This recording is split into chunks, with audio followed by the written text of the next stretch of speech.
Iran சடனா அமெரிக்காவோட பேஸஸ middle ஈஸ்ட்ல attack பண்ண ஆரம்பிச்சிட்டாங்க. சீஸ்ஃபயர்னு சொல்லி ஒரு நாள் கூட ஆகல, அதுக்குள்ள ஹெவியான அட்டாக்ஸா அப்படின்ற கேள்விகள்.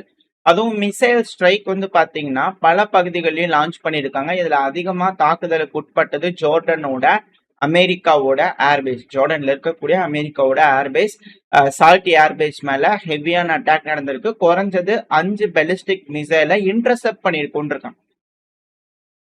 இப்போ மொத்தமா வந்து பாத்தீங்கன்னா 10-15 மிசைல்கள், ட்ரோன்கள் உட்பட ஒரு கலவையா வந்து பண்ண ஒரு 15 கிட்ட போயிருக்குமா இருக்கும். ஸோ ஒரு 5 கிட்ட வந்து பாத்தீங்கன்னா டிஃபெண்ட் பண்ணிருக்கோன்னு இருக்காங்க. ஸோ இம்பாக்ட் ஏற்பட்டிருக்கு பல பகுதிகளில் ஒரு அட்டாக். இது ஒரு ஈரானோட சர்ப்ரைஸ் அட்டாக் மிடில் ஈஸ்ட்ல அமெரிக்கன் போர்சஸ் மேல நடந்திருக்கு. இதுக்கான காரணங்கள் இருக்கு. சவுதி அப்புறம் அமெரிக்கா, நம்ம ஒரு நாள் 2 நாளைக்கு முன்னாடி சொன்ன மாதிரி தான் ஈரான் அட்டாக் பண்ணி எதுவும் பெருசா கிடைக்காது. இப்போ ஈரானோட ப்ராக்சிஸ் மேல அட்டாக் பண்ணலாமா அப்படிங்கிற ஒரு எண்ணத்துல இருக்காங்களா அப்படின்ற கேள்விகள் இருக்கு இல்லையா. இப்போ அது நடக்க ஆரம்பிச்சிருக்கு. இந்த பதிவு நான் ரெக்கார்ட் பண்ணிட்டு இருக்கும்போது வந்து வரக்கூடிய செய்திகள், சவுதி அப்புறம் அமெரிக்கா இணைஞ்சு ஈராக்ல இருக்கக்கூடிய பாப்புலர் மொபைலைசேஷன் ஃபோர்ஸ் இருப்பாங்க இல்லையா, பிஎம்எஃப், அவங்க மேல தாக்குதல் பண்ணிட்டு இருக்கிறதா செய்திகள் வந்துகிட்டு இருக்கு. அடுத்த பதிவுல என்ன மாதிரி நடக்குது அப்படிங்கிறது பார்க்கலாம். ஏன்னா ஹெவியான அட்டாக் பல பகுதியில் நடந்துட்டு இருக்கு. இதை தெரிஞ்சுக்கிட்டு ஈரான் வந்து பாத்தீங்கன்னா அமெரிக்கா மேல அட்டாக் பண்றாங்களா அப்படின்ற கேள்விகள். இப்ப ஈரான் அட்டாக் பண்ணது மட்டும் இல்லாம ஈரான் வந்து பாத்தீங்கன்னா ஈரானோட ஸ்போக் பர்சன், ஈரானோட அரசாங்கத்தோட ஸ்போக் பர்சன் சயீத் முகமது மர்தானி அவர்கள், அவர் வந்து பண்ண ஒரு போஸ்ட் போட்டிருக்காரு. ஈரானான நாங்க ஃபுல்லா ரெடியா இருக்கோம், ஒரு ஃபுல் ஸ்கேல் வார் அமெரிக்காவோட பண்றதுக்கு நாங்க ரெடியா இருக்கோம், மிடில் ஈஸ்ட்ல இருந்து உக்ரைன் வரைக்கும் தயாரா இருக்கும் அப்படிங்கிறது போல ஈரான் தரப்புல இருந்து வந்து பாத்தீங்கன்னா இது போல ஒரு ஸ்ட்ராங்கான மெசேஜும் சேர்த்து கொடுத்துருக்காங்க. அட்டாக் மட்டும் இல்லாம மெசேஜும் வந்திருக்கு. அதாவது இவங்க என்னன்னா ஈரான் மேல அட்டாக் பண்ணலன்னா ஈரான் அட்டாக் பண்ண மாட்டாங்க அப்படிங்கல இவங்க எல்லாமே தப்பு தப்பா கணக்கு போட்டுக்கிறாங்க போல தெரியுது.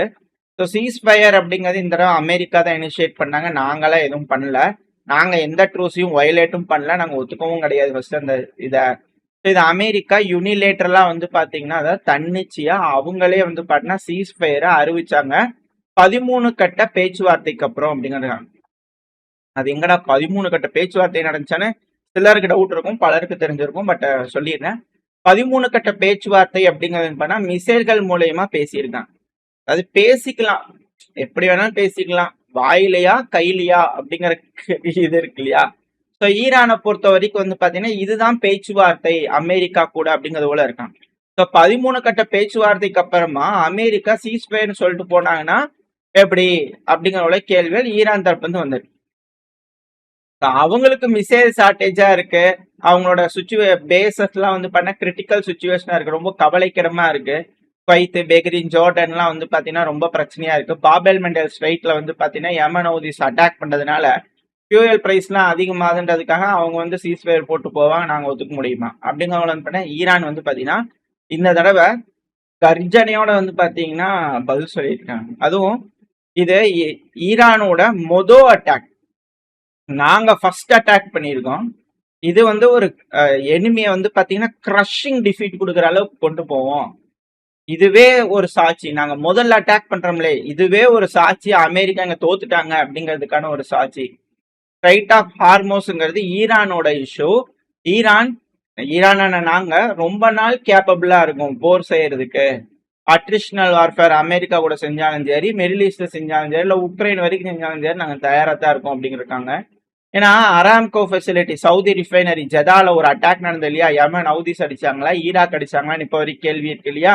அதுல சேட்டலைட் இமேஜ் எடுத்து பார்க்கும்போது எந்த அளவுக்கு தீ விபத்து ஏற்பட்டிருக்குன்னா யான்பூல ஆயில் ஃபெசிலிட்டியில இந்த செங்கடல் பக்கத்துல, ஏன்னா அந்த சைடு தான் ரீடைரக்ட் பண்ணி பைப்லைன் மூலியமா வர்த்தகம் பார்த்துக்கலாம் அப்படிங்கிற யோசிச்சிருக்காங்க. ஸோ அது ஒரு மிக முக்கியமான போர்ட் சவுதிக்கு. அதை ஹவுதி அட்டாக் பண்ணாங்க இல்லையா, 4 லட்சம் பேரலை வந்து பாத்தீங்கன்னா ஸ்டாப் பண்றோம் அப்படிங்கிறத சொல்லிக்கிறாங்க. கெப்பாசிட்டி ஃபெசிலிட்டியோட கெப்பாசிட்டி 4 லட்சம் பேரல். ஸோ அந்த அராம்கோ வந்து என்ன சொல்லிக்கிறாங்கன்னா நாங்க ப்ரொடக்ஷன் இந்த இடத்துல இருக்கக்கூடிய ஆப்ரேஷன்ஸை சஸ்பெண்ட் பண்றோம் அப்படிங்கிறாங்க. சவுதி தரப்புல இருந்து கேபிட்டல் ஜெதா, ஸோ அவங்க தரப்புல இருந்து செய்திகள் வருது, நாங்க சஸ்பெண்ட் பண்றோம். ஸோ 4 லட்சம் பேரல்ஸ் ஒரு நாளைக்கு அங்க கட் ஆஃப் ஆகுது. ஸோ இது போல வந்து பாத்தீங்கன்னா அவங்களுக்கு மேலும் மேலும் பிரச்சனைகள் ஏற்பட்டுக்கிட்டே இருக்கு. இதுல சவுதி வந்து பாத்தீங்கன்னா ட்ரோன்களை எங்க மேல லான்ச் பண்ணது ஈராக் தான் அப்படிங்கிறத திரும்ப திரும்ப குற்றச்சாட்டுகள் வைக்கிறாங்க. எங்களோட ஆயில் ரிஃபைனரிஸ் மேல எல்லாம் கிழக்கு பகுதிகள்லாம் வந்து பாத்தீங்கன்னா அட்டாக் பண்ணது ஈராக் தான் அப்படிங்கிறது போல குற்றச்சாட்டுகள் வைக்கிறாங்க. நாங்க டைம், காலமும், நேரமும் சூஸ் பண்ணி இதுக்கான தக்க பதிலடி குடுப்போம் அப்படிங்கிற மிரட்டுனாங்க. இப்போ ஒரு அட்டாக் போயிட்டு இருக்கு. நீங்க அங்க குடுத்துக்கோங்க. ஆனா இங்கேயும் நாங்க ஒண்ணு குடுக்குறோம் அப்படிங்கிற ஹவுதிஸ் வந்து பார்த்தீங்கன்னா, சவுதியோட ஒரு ஆயில் டேங்கர் மேல வந்து பார்த்தீங்கன்னா, மிசைல் ஏவி விட்டாங்க. ஸோ செங்கடல்ல இன்னொரு இன்சிடென்ட் வந்து பார்த்தீங்கன்னா நடந்திருக்கு. ஸோ வர்த்தக போர் அப்படிங்கிறது வந்து பார்த்தீங்கன்னா, இப்ப மாபெரும் அளவுல விரிவடைய ஆரம்பிச்சிருக்கு. கருங்கடல், செங்கடல், பெர்ஷியன் கல்ஃப், அடுத்தது எப்படி மெடிட்ரேனியன் சீக்கு போகுமா அப்படின்ற கேள்விகள். அங்க எப்படிப்பா போகும்னா அங்கேயும் இருக்கு. ஸோ அடுத்த யுத்தத்தோட நெக்ஸ்ட் நகர்வுகள் அப்படிங்கிறது அங்க போகுமா அப்படின்ற அச்சங்கள் இருக்கு. அமெரிக்காவோட ஆளுமை கொஞ்சம் கொஞ்சமா இந்த பகுதிகளில இருந்து பறி போயிட்டு இருக்கு அப்படிங்கிறது தெள்ள தெளிவா தெரியுது.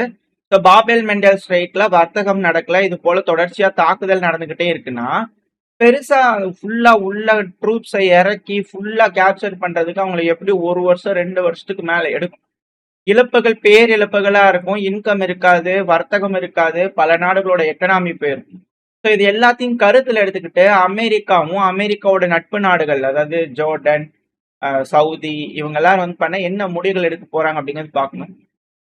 ஏன்னா மாற்று அப்படிங்கிற ஒரு விஷயத்த கொண்டு வரணும் அப்படிங்கிறது போல ஏசியன் நாடுகள் மாற்று அப்படிங்கிறது போல போயிட்டாங்கன்னா, இது இங்க போர் நடக்குது, 1 வருஷம் 2 வருஷம் எங்களால தாக்கு பிடிக்க முடியாது, மாற்று அப்படிங்கிறது போல யோசிச்சு போயிட்டாங்க அப்படின்னா, அந்த மாற்று பாதையை நிரந்தர பாதையா மாத்திடுவாங்க. அதுதான் இதுல இருக்கக்கூடிய ஒரு பாயிண்ட். அதுக்கப்புறம் இவங்களோட இம்பார்ட்டன்ஸ் அப்படிங்கிறது போயிடும். இவங்க போர்ல ஜெயிக்கலாம், ஆனா ஜெயிச்சும் தோத்துட்டோமே அப்படிங்கிறது போல ஒரு விஷயம் இருக்கு இல்லையா? அது போல ஒரு விஷயமா வந்து பாத்தீங்கன்னா மாறி அவங்க இந்த பகுதியில் என்னதான் பகுதிகளை பிடிச்சி வச்சாலும் அது வெறும் லேண்டா தான் இருக்கும், ஃபுல்லா வேஸ்டா போயிடும். அதுதான் இதுல இருக்கக்கூடிய பாயிண்ட். ஸோ என்ன நடக்க போகுது அப்படிங்கிறது பார்க்கலாம். ஸோ அவங்களால எதுவும் பண்ண முடியாது அப்படிங்கிற ஒரு இக்கட்டான சூழ்நிலையில வந்து சிக்கியிருக்காங்க. ஈரானை தொட்டது மாபெரும் பிழை அப்படிங்கிறது போல பல அனலிஸ்ட் சொன்னாங்க. நம்ம சேனல் ரொம்ப நாளா பார்த்துருக்கோம். ஸோ அது இப்போ அது ஊர்ஜிதம் ஆயிட்டு இருக்கா அப்படின்ற கேள்விகள். ஸோ இப்படி இருக்கக்கூடிய சமயத்துல இன்னொரு சைடு இஸ்ரேலோட மினிஸ்டர் சில்கி அவர்கள் வந்து பாத்தீங்கன்னா பேசியிருக்காரு மீடியாக்கள்ல. அதாவது நான் நம்பலிங்க, துருக்கியும் சிரியாங்கிறது தனித்தனி அப்படிங்கறது நான் நம்பவே மாட்டேன். 2வது பஃபர் ஜோன் எல்லாம் கிரியேட் பண்ணவே முடியாது துருக்கிக்கு சிரியாக்கு நடுவுல. ஏன்னா ஆல்ரெடி வந்து பாத்தீங்கன்னா அல் சாரா அவர்கள் இருக்கார் இல்லையா, பசர் அல் அசாத் அவர்களோட அரசாங்கத்தை கவிழ்த்துட்டு வந்தாங்களா புது அரசாங்கம், அல் சாரா அவர்கள். ஸோ அவர் வந்து பாத்தீங்கன்னா துருக்கியோட ஆயுதத்தை எல்லாத்தையும் யூஸ் பண்ணிட்டாங்க. துருக்கியோட ஜெனரல்ஸ் தான் இருக்காங்க சிரியா ராணுவத்துல. எப்படி இருக்கும்போது எப்படி அப்படிங்கிறது போல அவங்க தரப்பு வந்து கிளப்பும் போது, இப்ப காசா, லெபனான் இதை முடிச்சுட்டு சிரியாவுக்கு வருவாங்களா அப்படின்ற கேள்வி. இதுல 70% காசா வந்து பாத்தீங்கன்னா ஆல்ரெடி போயிடுச்சு. இப்ப 24 லெபனானோட வில்லேஜஸ் வந்து பாத்தீங்கன்னா அதுவும் பல நூற்றாண்டு பழமையான குடியிருப்புகள், மக்கள் வாழும் பகுதி, வில்லேஜஸ், கிராமங்கள் வந்து பாத்தீங்கன்னா அழிச்சிருக்காங்க. முற்றிலும் வந்து பாத்தீங்கன்னா தகர்க்கப்பட்டிருக்கு. ஒரு சின்ன பில்டிங் கூட இல்லாம என்டையரா போயிருக்கு. 15,000 to 20,000 வீடுகள் கிட்ட வந்து பாத்தீங்கன்னா அழிச்சிருக்கிறாங்க. ஸோ இது போல தொடர்ச்சியா அழிவுகள் அப்படிங்கும்போது இது அப்படியே சிரியாக்குள்ளேயும் போகுமா அப்படிங்கிற அச்சங்கள் இருக்கு. இந்த பிராந்தியமே வந்து பாத்தீங்கன்னா முன்னாடி சொல்லிட்டு இருந்த மாதிரி இந்த ரீஜனல் வாரா மாறிடும், யுத்தம் அப்படிங்கிற ஸ்பில் ஓவர் ஆயிரும் அப்படிங்கிற வேர்ட்லாம் சொன்னாங்க இல்லையா? ஸோ எப்படி ஆகுது அப்படிங்கிறத இப்போ இப்ப நடக்கக்கூடிய விஷயங்களை வச்சு பார்க்கும்போது புரிஞ்சுக்க முடியும். ஸோ இது இன்னுமே பெருசா போயிருச்சு. பாயிண்ட் ஆஃப் நோ ரிட்டர்ன் அப்படிங்கிறது போல இன்னொரு வேர்டு சொல்லுவாங்க. அது போல ஒரு வார்த்தையை வந்து பாத்தீங்கன்னா இந்த இடத்துல யாருமே பயன்படுத்தல இப்ப வரைக்கும். So point of no return அப்படிங்கிறது போல ஒரு வார்த்தையை சொல்ல ஆரம்பிச்சிட்டாங்கன்னா இந்த போர் பெரும் போரா தான் இருக்கும். அதுக்கு முடிவே இருக்காது. யாராவது ஒருத்தங்க இறுதியில வெற்றியாளர்கள் அப்படிங்கிறத அறிவிக்கிற வரைக்கும் அந்த போர் நடக்கும். ஸோ ஒருவேளை அப்படி நடக்குதுன்னா கண்டிப்பா அது சிக்கலே. ஏன்னா ஆல்ரெடி ரஷ்யா உக்ரைன் பிரச்சனையில ரஷ்ய தரப்புல இருந்து அதை சொல்லிட்டாங்க, பாயிண்ட் ஆஃப் நோ ரிட்டர்னை நோக்கி போறீங்க அப்படிங்கிறது போல. ஸோ அந்த ஒரு பாயிண்ட் அப்படிங்கிறது வந்து பார்த்தீங்கன்னா கிராஸ் ஆகி இப்போ போயாச்சு. ஸோ அது யாரோ ஒருத்தங்க ஜெயிச்சாகணும். யூரோப் இல்லைன்னா ரஷ்யா யாராவது ஒருத்தங்க ஜெயிக்கணும் அப்படிங்கிற வரைக்கும் போர் நடக்க போகுது. இப்போ அதே போல வந்து பார்த்தீங்கன்னா இங்கே மிடில் ஈஸ்ட்லயும் மாறிடுமா அப்படிங்கிற அச்சங்கள் இருக்கு. அது போல எதுவும் இல்லாம அமைதியா தலைவர்கள் பேசி தீர்த்துக்குவாங்கன்ற நம்பிக்கையில இந்த பையனா முடிச்சுக்கலாம். ஓரளவுக்கான தகவல்கள் இந்த பையில பார்த்துருப்போம். இந்த பதிவு பயனுள்ளதா இருந்துச்சுன்னா லைக் பண்ணிட்டு உங்க ஃப்ரெண்ட்ஸ் அண்ட் ஃபேமிலியோட ஷேர் பண்ணிக்கோங்க. அது கூட மறக்காம நம்ம சேனலை சப்ஸ்கிரைப் பண்ணலாம், மறக்காம சப்ஸ்கிரைப் பண்ணிட்டு உங்களோட கருத்துக்களை கமெண்ட் செக்ஷன்ல சொல்லிடுங்க. இந்த பதிவு நல்லா இருக்கும்னு நம்பிக்கையில் அடுத்த பேர் உங்களை சந்திக்கிறேன். அது வரைக்கும் ஸ்டே சேஃப். பை.